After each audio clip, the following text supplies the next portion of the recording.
पिछले एपिसोड में हमने देखा था कि डिवान ट्रेजर ने चेनमिंग को यहाँ पर एक टास्क दिया था कि उसे कांग यूवी को प्यारा सा डेजर्ट खिलाना है। इसके बदले उसे रिवॉर्ड दिए जाएंगे और उसकी जो मार्शल रैन की पावर है उसे 6 लेवल तक के पहुंचा दिया जाएगा। इस वजह से चेनमिंग एक बढ़िया सा केक बनाता है और कांग यूवी को वो केक खिलाने के लिए लेकर चला जाता है। कांग यूवी एक शर्त पे केक खाने के लिए राजी होती है कि इसके बदले चेनमिंग को करीब 100 तालिस्मान बनाकर उसे देना होगा। चेनमिंग इस पे हामी भर देता है। इसके बाद तो कांग यूवी ने जैसे ही वो केक खाया था उसे खाकर उसे बहुत मजा आ जाता है और अपना मिशन पूरा करने की वजह से चेनमिंग की कल्टीवेशन पावर बढ़ा दी जाती है। लेकिन वो अब यहाँ पर फंस चुका था तालिस्मान बनाने में, जिसके बाद यहाँ से ये एपिसोड शुरू होता है। तो इस एपिसोड की शुरुआत में रात से सुबह हो जाती है। अभी तक के बेचारा चेनमिंग ओंगते ओंगते तालिस्मान बना रहा था, तभी उसे वहाँ पर कियान की आवाज आती है जो उससे कह रही थी कि उठो जल्दी, कब से सो रहे हो। चेनमिंग जल्दी से उठकर देखता है और अपने आप को चेक करने की कोशिश करता है कि अरे बाप रे, मैं जिंदा तो हूँ, वरना मुझे लग रहा था कि मैं रात भर काम करते करते ही मर जाऊंगा और सुबह उठ ही नहीं पाऊंगा। वो जैसे ही कांग यूवी को देखता है, वो भी वहाँ पर चेनमिंग को देखते ही देखते सो चुकी थी। चेनमिंग कहा था कि अच्छा हुआ इस कांग यूवी ने रात में कुछ मेरे साथ गड़बड़ी नहीं की, अच्छा हुआ मेरी इज्जत बच गई। लेकिन तभी वहाँ पर कियान आकर चेनमिंग से कहती है, उधर क्या देख रहे हो, इधर देखो और मुझे मेरे सवाल का जवाब दो कि आखिर तुमने मेरे कपड़े चेंज करके मुझे मुर्गी क्यों बना दिया। दिख रहा है ना मैं कितनी वाहियात लग रही हूँ, मैं तुमसे बात कर रही हूँ, उधर देखो ना, उधर क्या देख रहे हो, क्या रखा है कांग यूवी के अंदर तुमने जो उसकी तरफ से तुम्हारी नजरें हट ही नहीं रही। चेनमिंग कहता है, अरे यार शांत हो जाओ ना, मैं तुम्हारे कपड़े सही कर दूंगा, यहाँ से पहले निकला तो जाए, बड़ी मुश्किल से यहाँ पर दरवाजा खोला है, मुझे यहाँ से जाने दो। जाते जाते चेनमिंग दोबारा से वहाँ पर कांग यूवी को देखते हुए जाता है कि कहीं कांग यूवी यहाँ पर उठ तो नहीं गए ना, क्योंकि यहाँ पर उसने पूरे 100 तालिस्मान नहीं बनाए थे और बीच में से छोड़कर भाग रहा था। वो जैसे वो चुपके से भाग रहा होता है, दरवाजे की चौखट पे उसका पैर लग जाता है, उससे वो गिरने वाला था। गिरते गिरते वो कहता है कि अरे बाप रे, ये क्या हो रहा है, इसकी भैंस की टांग बच गया, वरना तो अभी मेरा मुंह फूट गया होता। इसके बाद वो जल्दी से वहाँ से भाग जाता है ताकि कांग यूवी उसे पकड़ कर बचे हुए तालिस्मान बनाने के काम पे ना लगा दे। लेकिन कांग यूवी तो वहाँ पर जागी हुई थी, बस वो सोने का नाटक कर रही थी। जितना भी तालिस्मान यहाँ पर चेनमिंग ने बनाया हुआ था उसे ही देखकर कांग यूवी कह रही होती कि बिल्कुल कमाल की बात है, मैंने नहीं सोचा था कि चेनमिंग इतना बढ़िया वाला यहाँ पर तालिस्मान बनाएगा। बहुत ही इंटरेस्टिंग किस्म का बंदा है ये चेनमिंग। इसके बाद चेनमिंग अपने स्पिरिचुअल वर्ल्ड के अंदर आ जाता है, जहाँ पर डिवाइन ट्रेजर उसे वही डिवाइन बीस्ट का एग देता है जो कि मिशन को पूरा करने के बदले उसे मिला था। अंडे को देखकर चेनमिंग एकदम हैरान रहता है कि अरे बाप रे, ये कितना बड़ा अंडा है, हाथी का अंडा है क्या, ये मगरमच्छ का या कछुए का या डायनासोर का है क्या, हाथी अंडे देते हैं क्या मालूम, न जाने किस चीज का अंडा है, बड़ा घिनौना दिख रहा है ये। कियान वहाँ पर कहती है, ज्यादा सोचने की जरूरत नहीं है, तुम्हें पता है ना कि ये किसी एंशिएंट बीस्ट का अंडा है और इसके अंदर से भी किसी तरह का एंशिएंट बीस्ट ही बाहर निकलेगा, लेकिन सबसे पहले तुम्हें इसे हैच करना होगा, उसके बाद ये अंडा टूटेगा और अंडे के अंदर से बीस्ट बाहर निकलेगा। लेकिन अभी ना मेरे पास एक बढ़िया सी खबर है जो कि इस अंडे से भी ज्यादा इंपॉर्टेंट है, तो तुम्हें पहले मेरी खबर सुननी चाहिए। चेनमिंग कहता है, अरे यार तुम ही अपनी खबर बता दो, मेरा दिमाग खा के रखी हो जब से। चेनमिंग ने उसके कपड़े भी सही कर दिए थे। कियान वहाँ पर चेनमिंग को बताते कि जब मैं डीप स्लीप के अंदर गई थी ना, तो मुझे पता चला कि इस डिवाइन ट्रेजर के अंदर और भी अलग अलग तरह के वर्ल्ड कनेक्टेड हैं। इसका मतलब जहाँ पर हम रह रहे हैं ना, सिर्फ यही दुनिया नहीं बल्कि ऐसे और भी बहुत सारे अलग अलग वर्ल्ड हैं। अब मुझे ये तो नहीं पता कि उस वर्ल्ड में कैसे लोग रहते हैं, वो कितने पावरफुल है, कितने स्ट्रॉन्ग या फिर वीक, या वो हमारे साथ दोस्ती रखते हैं या फिर वो हमारे साथ दुश्मनी रखते हैं, इसके बारे में मुझे कुछ नहीं पता। मेरे ख्याल से ना हमें अभी से तैयारी शुरू कर देनी चाहिए, क्या पता वो सारे के सारे वर्ल्ड जो वो हमारे दुश्मन हो और कभी भी आकर हम पर हमला कर सकते हैं, तो इसके लिए हमें अभी से तैयार होना होगा। चेनमिंग ये सुनकर कहता है कि अच्छा, तो अब मुझे ना दो चीज समझ में अच्छी तरह से आ चुकी है। वो पहली चीज बताता है कि जहाँ तक कि मुझे लगता है कि जिस वर्ल्ड के अंदर अभी हम है ना, वो कोई इल्यूजन नहीं बल्कि सच्चाई का वर्ल्ड है। और दूसरी बात ये कि जो भी वर्ल्ड होगा वहाँ पर हो सकता है कि अलग तरह के रूल चलते हो, तो हमें उनसे घबराने की जरूरत नहीं है। तुमने जंगल का कानून तो सुना ही होगा ना, कि जंगल का कानून किसे कहा जाता है, जंगल में जो सबसे ज्यादा पावरफुल होता है वही राज कर पाता है। तो समझो कि ये डिवाइन ट्रेजर और इसके आसपास जितने भी वर्ल्ड से कनेक्टेड है ना, वो पूरे एक जंगल है और जंगल में जो सबसे ज्यादा पावरफुल होगा वही पूरे जंगल में राज करेगा। तो मैंने एक चीज क्या समझी तुम्हें पता है, अब से ना हमें तैयारी शुरू कर देनी चाहिए। मैं बनूंगा इस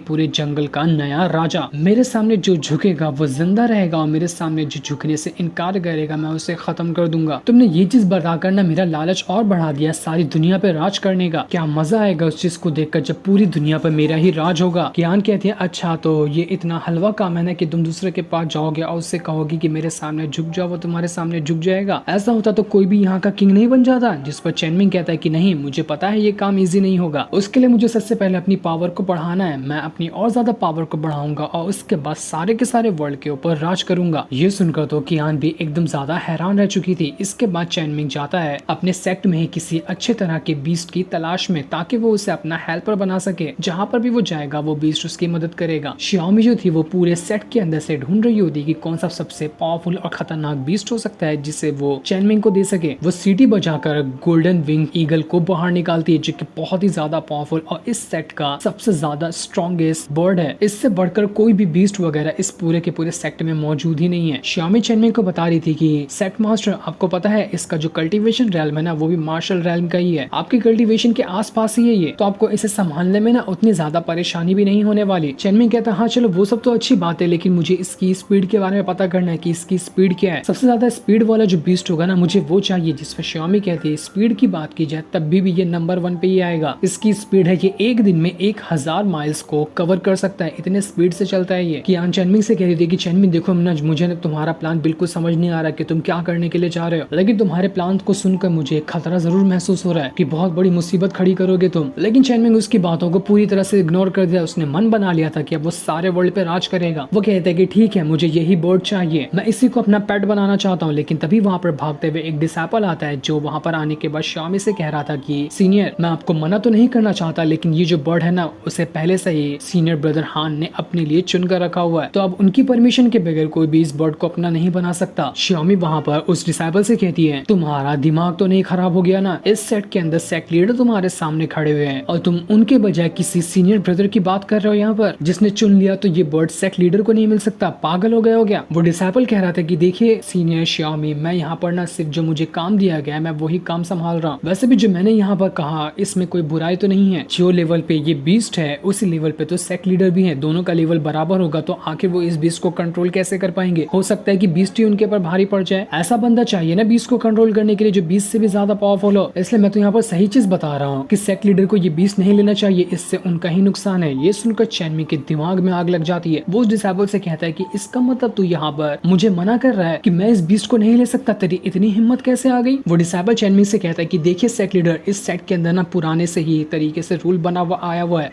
ये रूल डिसाइपल के लिए भी सेम है और सेक्ट लीडर के लिए भी सेम है। अगर कोई चीज किसी को पसंद आ जाती है तो उसके बाद अगर सेक्ट लीडर भी उसे लेना चाहे ना तो उसे पहले उस इंसान से फाइट करनी होगी जिससे पहले वो चीज पसंद आई थी। मैं सीनियर ब्रदर हान को रिप्रेजेंट करते हुए यहाँ पर खड़ा हूँ, तो मैं क्या कह रहा हूँ कि अगर आप रूल के हिसाब से चलना चाहते हो तो आपको पहले मुझे हराना होगा, इसके बाद ही आप इस बर्ड को ले सकते हैं। लेकिन मुझे नहीं लगता कि आप मुझे हरा सकते हैं, तो अगर आप सेक्ट लीडर हैं तो अपनी मनमानी करते हुए यहाँ का रूल तोड़ दो और रूल तोड़ने के बाद आप इस बर्ड को ले जा सकते हो, मैं नहीं रोकूंगा। यहाँ पर वो सीधा सीधा डिसाइपल चेनमिंग को उकसा रहा था। ये गधा अपनी ही मौत को उकसा रहा होता है कि आप बैल मुझे मार दे। चेनमिंग कहता है अच्छा तो ऐसी बात है, तुम मुझे यहाँ पर ज्ञान दे रहे हो, ठीक है जो रूल बना हुआ है ना उसे तोड़ने का मुझे भी कोई शौक नहीं है। तुमने कहा ना कि मैं तुम्हारे साथ फाइट करूँ और तुम्हें हरा दूं तो ये बीस्ट मुझे मिल जाएगा, तो कोई बात नहीं चलो हम यहाँ पर फाइट कर लेते हैं। चेनमिंग अंदर ही अंदर सोच रहा था कि अब मौका मिला है मुझे कुत्तों को उनकी औकात दिखाने का। पावरफुल बनने के सफर में ऐसे कुत्ते तो मिलते रहेंगे, इनकी दुम दबाना मेरा ही काम है। वो डिसाइपल चेनमिंग से कह रहे थे कि सेक्ट लीडर आप बेफिक्र रहिए, मैं खतरनाक वाला अटैक नहीं करूंगा ताकि आपकी जान चली जाए। इसके बाद जो डिसाइपल होता है वो सबसे ज्यादा जो उसके पास खतरनाक वाला अटैक था वही कर देता है, जहां उसने किसी तरह के मॉन्स्टरस हैंड टेक्निक का इस्तेमाल करते हुए चेनमिंग के ऊपर अटैक कर दिया था। लेकिन चेनमिंग सही टाइम पे वहां से साइड हो जाता है और जैसे वो साइड हुआ था जहां पर वो अटैक लगता है वहां की पूरी जमीन ही फट जाती है। चेनमिंग को ये अटैक लगा होता तो उससे बहुत ही गहरी चोट लग सकती थी। ये सुनकर श्यामी जो होती है उस डिसाइपल से कहती कि ये तो हमारे दुश्मन से का टेक्निक है ना, इस टेक्निक को तो हमारे यहाँ पे बैन लगा दिया गया था, लेकिन तब भी तुमने ये टेक्निक सीखी, तुमने बहुत बड़ा अपराध किया इस टेक्निक को सीखकर, इसकी सजा तुम्हें मिलकर रहेगी। लेकिन वो डिसाइपल कहता है कि अरे सीनियर श्यामी आप जरा शांत हो जाए ना, पहले यहाँ का मामला तो सेट हो जाए उसके बाद हम दोनों बात कर लेंगे। वो डिसाइपल चेनमिंग से कह रहा था कि सेक्ट लीडर जरा मुझे माफ कर देना, मेरा हाथ फिसल गया था तो मैंने थोड़ा सा स्ट्रॉन्ग अटैक आपके ऊपर कर दिया, आपको चोट तो नहीं लग गई ना, आप डर तो नहीं गए, आप दोबारा से फाइट करने के लिए रेडी हैं या फिर आप यहीं पर अपनी हार मानते हैं। आगे से मैं कोशिश करूंगा कि इतना खतरनाक वाला अटैक आपके ऊपर ना कर दूं क्योंकि आप तो इतना अटैक को संभाल ही नहीं पाएंगे, क्योंकि आपको पता होगा ना कि हाल फिलहाल तो मैं भी आपसे ज्यादा ही पावरफुल हूँ, आपसे कल्टीवेशन में भी मैं आगे ही हूँ अभी। उसकी एक एक बात चेनमिंग के दिमाग में बिजली जैसा लग रही थी। उसका मन तो करा था कि वो खड़े खड़े ही यहाँ पर उस डिसाइपल को चीर कर।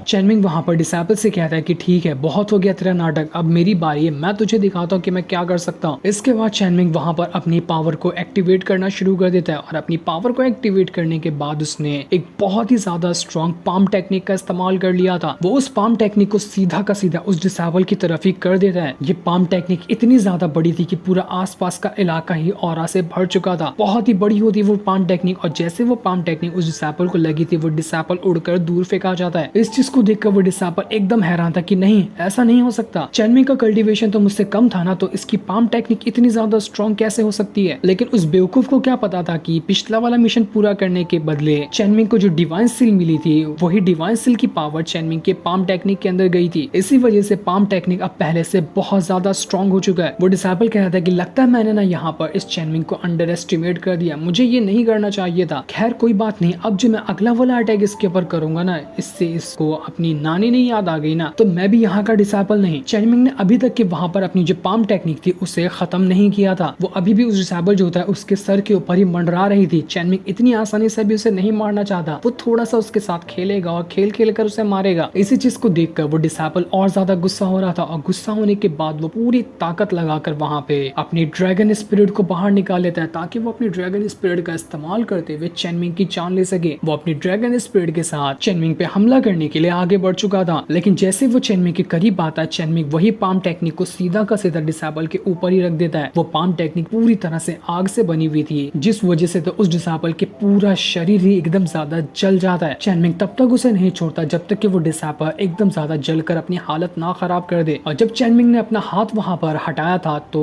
उस डिसाइपल का पूरा चेहरा एकदम जला हुआ था। चेहरा क्या, पूरी बॉडी उसकी जल गई होती है। डिसाइपल को अब समझ आ चुका था कि नहीं, मुझसे बहुत बड़ी गलती हो गई, मैंने इस सेक्ट लीडर को ना अंडर एस्टिमेट कर दिया था। वो चेनमिंग के पास जाकर कहता है कि मास्टर मुझे माफ कर देना, मुझसे बहुत बड़ी गलती हो गई, मुझे आपसे पंगा नहीं लेना चाहिए था। चेनमिंग कहता है ये चीज ना तुझे पहले सोचनी चाहिए थी, अब तूने कुल्हाड़ी पे पैर रख दिया तो तेरा तो पैर कटेगा ही। इसके बाद चेनमिंग अपना घोस्ट हैंड टेक्निक का इस्तेमाल करते हुए सीधा का सीधा उस डिसाइपल को पकड़कर उसकी सोल को घसीटते हुए बाहर निकाल लेता है। इतना रूथलेस वाला सीन था जिसकी कोई हद नहीं थी। और जैसे वहां पर चेनमिंग ने उस डिसाइपल की सोल को बाहर निकाला था, बाहर निकालते साथ ही वो उस सोल को अपनी मुट्ठी में पकड़ता है और मुट्ठी में पकड़ते साथ ही उसने उस सोल को दबा दिया था, जिस वजह से उस डिसाइपल की सोल वहां पर खत्म हो जाती है। वो डिसाइपल मर चुका था। बहुत ही भयंकर तरीके से यहाँ पर चेनमिंग ने उसकी जान ली थी, क्योंकि चेनमिंग यहाँ पर उसकी बातों से भड़क चुका था। सारे के सारे वहां पर खड़े जितने भी लोग थे सभी चेनमिंग के सामने झुककर उसे ग्रीट करते हैं कि सेक्ट लीडर की जय हो। उन्होंने यहाँ पर बहुत ही बुरी तरीके से डिसाइपल को हराकर साबित कर दिया कि उनके मुकाबले का कोई पैदा ही नहीं हुआ अभी तक। श्यामी भी एकदम दंग रह जाती कि मुझे तो यकीन ही नहीं हो रहा चेनमिंग ने सिर्फ और सिर्फ 2 अटैक के अंदर इस डिसाइपल की जान ले ली, जबकि ये डिसाइपल काफी ज्यादा स्ट्रॉन्ग था। मानना पड़ेगा चेनमिंग का कोई जवाब नहीं, ये तो बस उसके सफर की शुरुआत है, आगे ये कितना पावरफुल बनेगा जिसकी कोई हद नहीं है। इसके बाद रात को चेनमिंग अपने कमरे में बैठा होता है, तभी वहां पर लिंगर आती है। चेनमिंग उसे कहता है कि अरे मैंने तुम्हें कितनी बार समझाया है कि अभी तक तुम्हारी चोरों वाली हरकत नहीं गई, तुम खिड़की से घुसकर कमरे में आती हो, सामने का दरवाजा तो खुला ही रहता है। कियान कहती है अरे सेक्ट लीडर मुझे माफ कर देना, वो मैं ना थोड़ी आदत से मजबूर हूँ, इसलिए मैं खिड़की से घुसकर अंदर आती हूँ। लिंगर जैसे ही देखती है कि चेनमिंग यहाँ पर उसी डिवाइन बीस्ट के अंडे को देख रहा है, तो वो उससे कहते हैं कि अरे सेक्ट लीडर इस अंडे को देखने से ना कुछ नहीं होगा, अगर आपको इस अंडे को फोड़कर इसके अंदर का बीस्ट बाहर निकालना है तो इसके लिए आपको स्टार एसेंस लिक्विड चाहिए। जब आपके पास वो लिक्विड आ जाएगा ना तो उसके बाद ये अंडे में से ये बीस्ट बाहर निकल कर आ सकता है। चेनमिंग हैरान, ये स्टार एसेंस लिक्विड क्या होता है? लिंगर बताती आपको नहीं पता क्या, ये स्टार एसेंस लिक्विड ना बहुत ही कमाल की चीज है, हमारे पास तो नहीं है लेकिन यहाँ पर से थोड़ी दूर एक सिटी है जहाँ पर अंडरग्राउंड के अंदर एक ट्रेजर हाउस है। उस ट्रेजर हाउस को किन फैमिली चलाती है और उन्हीं के पास आपको ये स्टार एसेंस लिक्विड मिल जाएगा। दूसरी तरफ हम उस ये ट्रेजर हाउस का सीन देखते हैं जहाँ पर स्टार एसेंस लिक्विड मौजूद है। वहाँ का जो यंग मास्टर था वो बड़ा ही ठरकी किस्म का इंसान था, उसके ही महल के अंदर डांस करने वाली जो एक लड़की होती है उसके साथ उसका चक्कर चल रहा था। वो दोनों ट्रेजर हाउस के अंदर ही रंगरलियां मना रहे होते हैं। यंग मास्टर जो था वो कह रहा था कि तुम यहाँ पर ना बस मुझे खुश करो और जितने भी यहाँ पर खजाने दिखते हैं ना सब तुम्हारे हो जाएंगे, तुम जिंदगी भर ऐश से रह सकती है, बस तुम्हें मुझे खुश करना होगा। वो लड़की वहाँ पर कह रही थी कि यंग मास्टर किनशाओ, वो ना मुझे आपसे एक छोटी सी रिक्वेस्ट करनी थी, कल के दिन जो यहाँ पर ऑक्शन वगैरह होगा ना तो उसमें स्टेज के ऊपर एक सीनियर डांसर डांस करने वाली है, तो मैं क्या चाहती हूँ कि आप उस सीनियर डांसर का गेम बजा दें और उसके बदले मैं वहाँ पर डांस करूँ ताकि सभी की नजरों में मैं आऊंगी तो मैं फेमस हो सकती हूँ। जिस पर किनशाओ कहता है कि तुम्हें उसकी टेंशन लेने की जरूरत नहीं है, जिस डांसर को पहले से सिलेक्ट किया गया है मैं उसे रास्ते से हटा दूंगा, तुम ही वहाँ पर डांस करोगी। ये सुनकर वो लड़की भी खुश हो जाती है, वो दोनों वहाँ पर एक दूसरे के करीब आने लगते हैं। लेकिन तभी किनशाओ जो था उसका हाथ किसी तरह के स्पिरिचुअल बॉल के ऊपर लग जाता है, जिस बॉल को हमने पिछले एपिसोड के लास्ट में भी देखा था। जैसे उसका हाथ वहाँ पर लगा हुआ था, जो बेचारा यहाँ पर रंगरलियां मनाने आया था उसे बहुत ही खतरनाक बिजली का झटका लग जाता है। किनशाओ को समझ ही नहीं आता कि अरे बाप रे ये क्या चीज था, इसने तो मेरी यहाँ पर हालत खराब कर दी। उस बॉल के अंदर यहाँ पर ये लिखा होता है कि मैं अपने मास्टर को ढूंढ रहा हूँ, जिस बंदे को मैंने झटका दिया वो मेरा मास्टर बनने के लायक नहीं था, इसलिए अब मैं जा रहा हूँ अपने असली मास्टर को ढूंढने के लिए। अब ये तो नहीं बताया जाता कि इसका असली मास्टर कौन होने वाला है, जो चीज हमें बाद में बताई जाएगी। ये सीन दिखाते ही ये एपिसोड यहीं पर एंड हो जाता है। थैंक्स।